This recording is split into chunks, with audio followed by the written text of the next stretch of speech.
Hello my friends, आप सुन रहे हैं हमारी कहानी। एक हसीना थी, एक दीवाना था, डीमंस।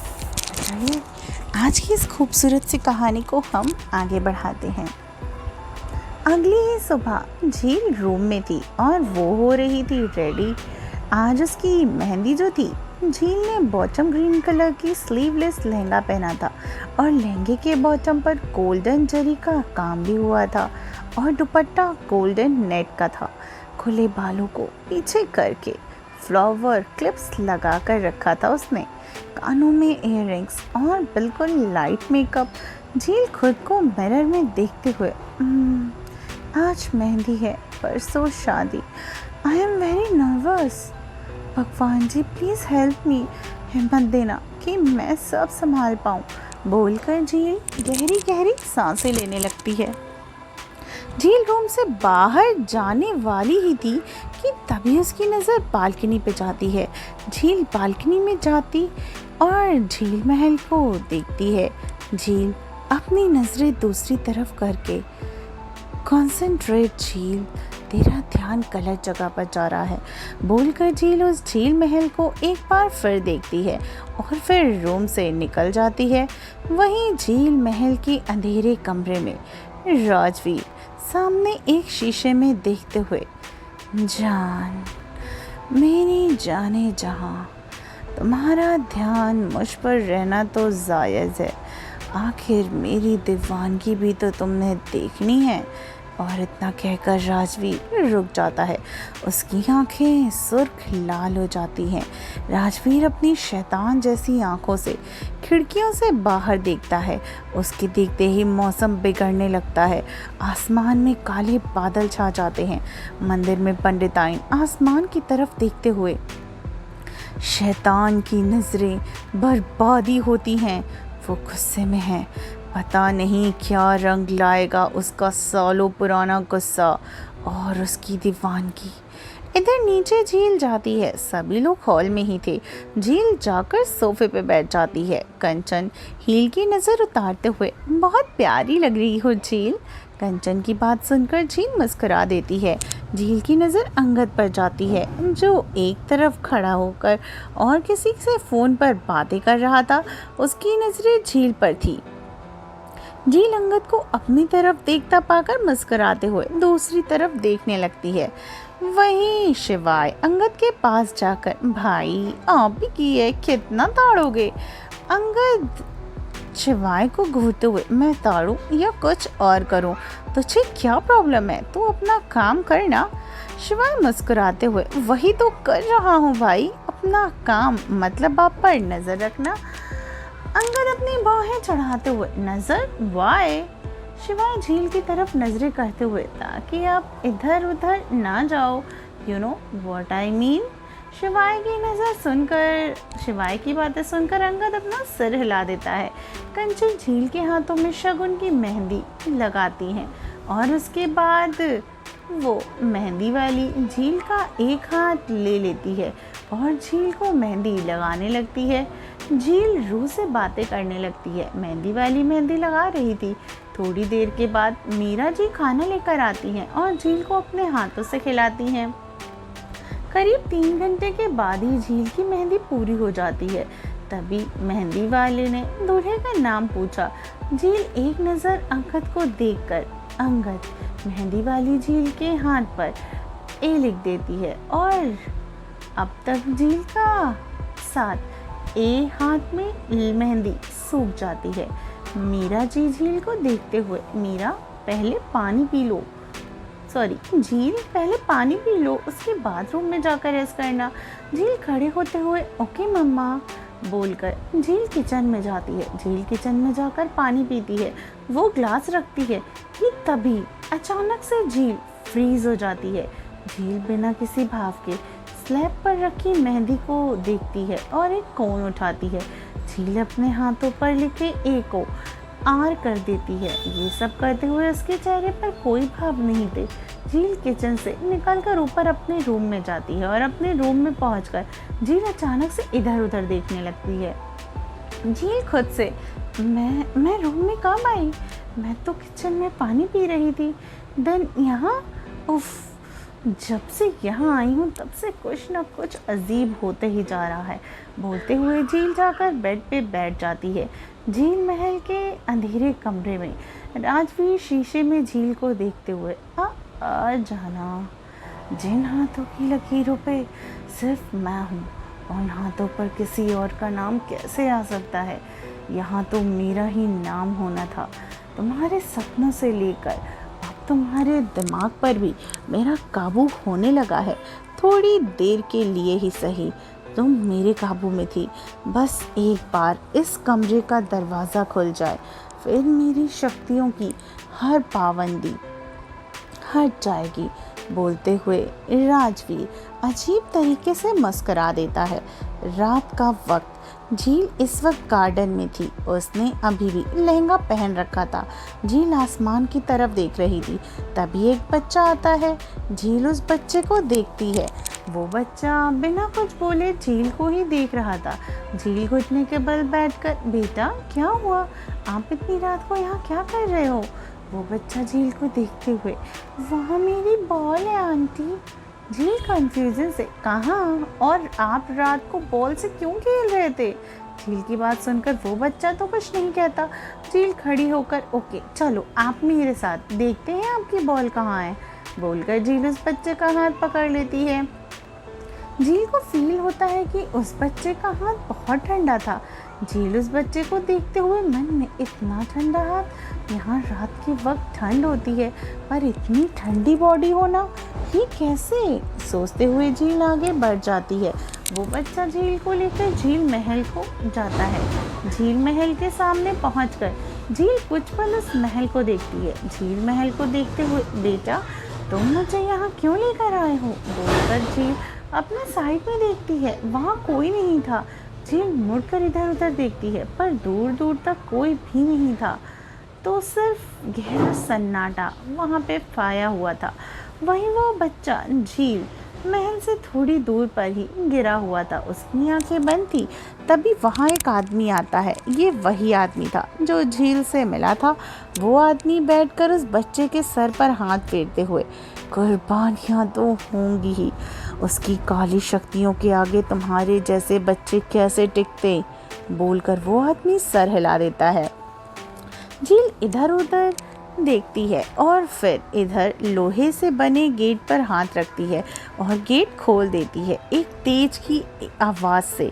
साथ ही वो गेट खुलता है। झील अपने कदम अंदर बढ़ा देती है। रायगढ़।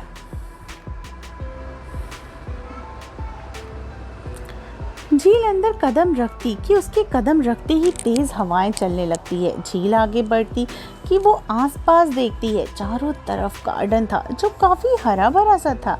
झील एक पेड़ को छूती है और कमाल की बात तो ये थी कि झील महल वीरान है, फिर भी ये पेड़ पौधे इतने फ्रेश हैं। सो वियर्ड, बोलकर झील दूसरी तरफ देखती है। उसकी नज़र फाउंटेन पर जाती है जिसमें से पानी का नामो निशान भी नहीं था। झील आगे बढ़ने लगती है। वो मेन गेट के सामने पहुंचती है और झील गेट को टच करती। गेट पर धूल और मिट्टी जमी हुई थी। झील गेट पे अपनी पूरी जान लगाकर धक्का देती है। थोड़ी कोशिश के बाद ही वो दरवाज़ा खुल जाता है। झील एकटक अंदर के घने अंधेरे को देखती है। झील अपनी धूप निगलते हुए, आई थिंक मुझे यहाँ से जाना चाहिए, बोलकर झील मुड़ती कि तभी अंदर से कुछ गिरने की आवाज़ आती है। झील मुड़कर अपनी सहमी नज़रों से अंदर घने अंधेरे को देखती है। उसकी दिल की धड़कनें बहुत तेज़ हो जाती हैं। वहीं अंधेरे कमरे में राजवीर अपनी आंखें बंद करके, तुम आ गई जान, पर जहाँ तुम। राजवीर दरवाजे पर हाथ रखकर जैसे ही कहता है, मैं तो बस तेरी चाहत में रहना चाहूँ, रहना सदा। राजवीर दरवाजे पर हाथ रखकर, मैं तो बस तेरी चाहत में चाहूँ रहना सदा, मैं तो बस तेरी कुर्बत में चाहूँ रहना सदा, साया भी तेरा मैं होने ना दूँ जुदा।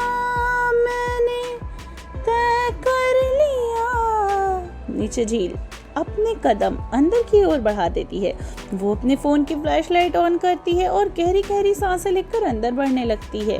तेरे वक्त पे तेरे इश्क पे तेरे वक्त पे बस हक है एक मेरा। झील के अंदर जाते ही दरवाजा अपने आप बंद हो जाता है। झील मुड़कर दरवाजे की तरफ देखती है, फिर वापस वो महल को देखने लगती है। तेरी रूह पे तेरे जिस्म पे बस हक है एक मेरा। झील आगे बढ़ती है और उसका पैर किसी चीज से टकराकर फंस जाता है और वो मुंह के बल गिर जाती है। झील के हाथों से फोन छूट जाता है और अब वहाँ बिल्कुल अंधेरा था। झील आसपास हाथ लगाकर देखती है तो उसे फोन नहीं मिलता है।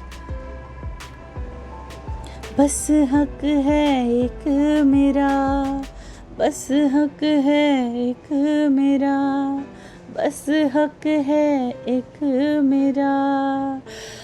मैं तो बस तेरी चाहत में रहना चाहूँ, रहना सदा। मैं तो बस तेरी कुर्बत में चाहूँ, रहना सदा। ऊपर राजवीर अपनी आंखें बंद करके एक गेट से सिर टिका हुए अपने चेहरे पर अजीब तरीके से स्माइल लाते हुए बाहों में तुझको रखूं, धड़कन में तेरी सुनूं, आ इतना नजदीक आ जरा,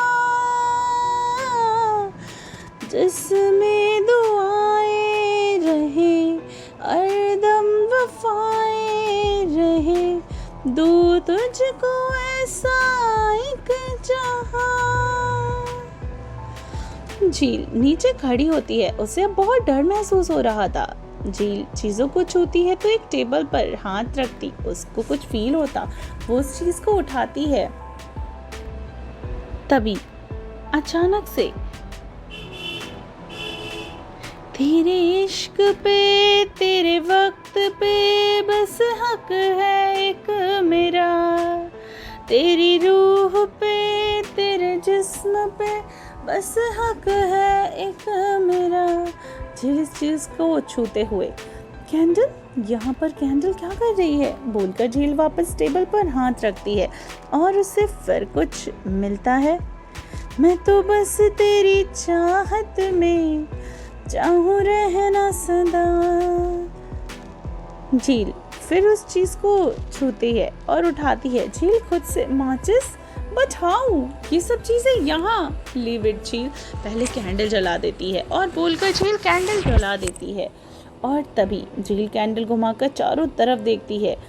सामने बहुत बड़ा मेंशन दिखाई दे रहा था, लेकिन वहाँ पे कई चीज़ों पे पर्दे से ढकी हुई थी।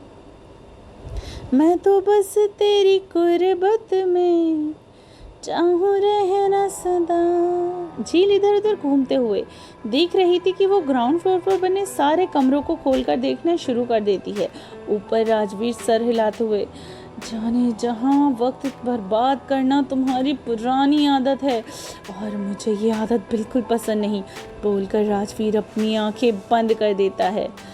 साया भी तेरा मैं होने ना दो जुदा। झील एक कमरे में देख रही थी, तभी ऊपर उसे कुछ गिरने की आवाज आती है। झील झट से मुड़ती है और घबराहट की वजह से उसकी सांसें तेज हो जाती हैं। झील एक हाथ से अपने सीने पर अपना हाथ रखकर खुद को शांत करती है और फिर इस रूम की तरफ बढ़ जाती है और सीढ़ियों के पास जाती है। मैंने तय कर लिया। झील सीढ़ियों से ऊपर की तरफ बढ़ जाती है। थोड़े ऊपर चलते ही झील पर पैर फिसल जाता है और झील की हल्की चीख निकल जाती है। वो रेलिंग को पकड़ लेती है। वो चारों तरफ देखती है और गहरी सांस लेती है। झील ऊपर पहुंचती है तो कॉरिडोर से होते हुए झील इधर उधर देखते हुए आगे बढ़ती। अचानक झील के कदम एक कमरे के बाहर रुक जाते हैं। झील कैंडल की रोशनी में उस दरवाजे को खोलती है और एक टक देखने लगती है। अचानक उसके कंधों पर कुछ गिरता है। झील अपने कंधे पर टच करके देखती है और अपनी उंगलियों को देखते ही झील की आंखें बड़ी हो जाती हैं उसकी उंगली पर खून था। ये देखते ही झील के हाथ से कैंडल छूट जाती है। वो हड़बड़ाते हुए इधर उधर देखती है। इन सब में झील का हाथ उस दरवाजे पर लगे एक धागे से लगता है और वो धागा टूट जाता है। झील झट से वहाँ से नीचे भागती है। भागते भागते झील का पैर कई बार फिसलता है, पर वो खुद को संभालती है। तेरे वक्त पे, तेरे जिस्म पे बस हक है एक मेरा, तेरी रूह पे, तेरे जिस्म पे बस हक है एक मेरा, बस हक है एक मेरा, बस हक है एक मेरा। आखिर में झील मेन गेट तक पहुंचने वाली थी कि वो गिर जाती है और झील की एक चीख निकल जाती है। अगली सुबह अंधेरे में कोई, अब मुझे कौन रोकेगा? कौन आएगा हमारे बीच जान? वो आएगा, जान से जाएगा। बोलकर वो शख्स हंसने लगता है। झील चीखते हुए अपनी आंखें खोलती है। वो पसीने से लथपथी। झील आसपास देखती है। उसे रियलाइज होता है कि वो अपने रूम में थी। झील यहाँ कैसे आई? वो ये सोच ही रही थी कि तभी अंगद झील के पास बैठकर, झील। अंगद को देखते ही झील तुरंत अंगद के गले लग जाती है। अंगद झील की पीठ को सहलाने लगता है। झील अंगद को गले लगाए, मैं यहाँ। अंगद बीच में, रिलैक्स झील रिलैक्स, तुम मुझे उस झील महल के बाहर बेहोश मिली थी। अंगद की बातें सुनकर झील अंगद से अलग होकर उसे देखती है। झील देखती है सब लोग रूम में ही थे और परेशानी से उसे ही देख रहे थे।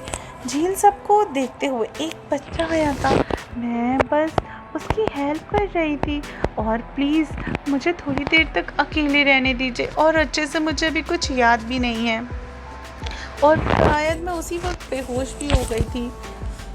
I am feeling really tired बोलकर झील लेट जाती है और अपनी आंखें बंद कर लेती है।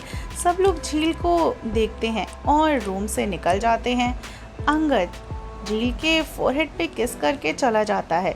सबके जाने के बाद झील अपनी आंखें खोलती है और उठकर बैठ जाती है। झील कल की सारी बातें याद करने लगती है। झील को कुछ सोचते हुए, कोई था उस कमरे में, कोई तो था जो चाहता था मैं उस कमरे को खोलूं, फिर खोलने नहीं दिया। आखिर कौन था वो? राजवीर? मेरे सपनों का सच? क्या ये वही है? नो झील, ये सब मत सोच, कल तेरी शादी है, भूलना होगा तुझे ये सब बोलकर झील गहरी सांसें लेती है। अंधेरे कमरे में राजवीर खिड़की के बाहर देखते हुए, अब बोलना नामुमकिन है जान, बहुत बोल चुकी हो तुम, अब और नहीं, मेरा इंतज़ार ख़त्म हो रहा है जान, और अब तुम्हारे दर्द की दास्तां शुरू होने वाली है। तो कैसी लगी आपको हमारी आज की स्टोरी और आज की ये खूबसूरत सी दास्तां? आई होप पसंद आई हो। अगर स्टोरी अच्छी लगती है तो चैनल को लाइक, सब्सक्राइब और शेयर कीजिए। अगर आप स्टोरी को ज़्यादा से ज़्यादा लाइक या कमेंट नहीं करेंगे तो मैं स्टोरी यहीं पे बंद कर दूँगी और इसे आगे कंटिन्यू नहीं करूँगी, क्योंकि मुझे वो स्टोरी लिखने और बनाने में बहुत ज़्यादा मेहनत लगती है। तो अगर आपको नहीं अच्छी लगेगी तो मैं स्टोरी यहीं पर बंद कर दूँगी। तो ठीक है, चलिए मिलती हूँ कहानी के अगले एपिसोड में बहुत जल्द। सुनते रहिए। एक हसीना थी, एक दीवाना था, यानी